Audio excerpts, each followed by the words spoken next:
ஒன்பது கோளும் ஒன்றாய் காண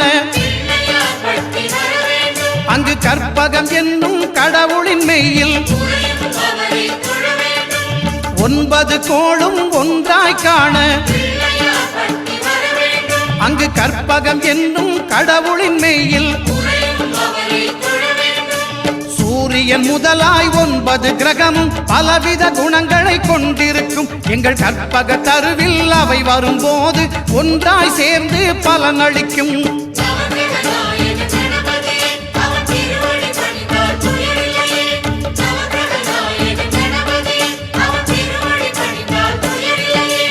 ஒன்பது கோளும் ஒன்றாய் காண